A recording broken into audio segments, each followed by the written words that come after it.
Welcome to TechLeaper channel. In today's video, I'll show you how to download and install MongoDB on Windows 11 laptop or desktop computer. At first, just go ahead and open up your browser. Then on Google, search for download MongoDB.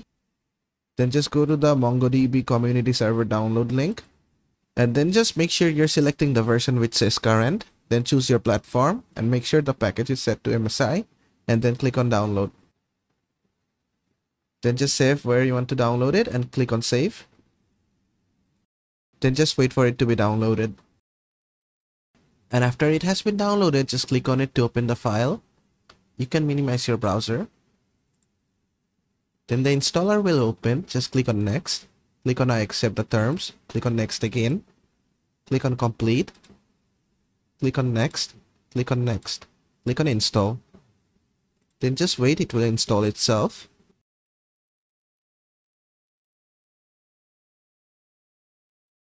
After it has been installed, just click on finish, then click on start.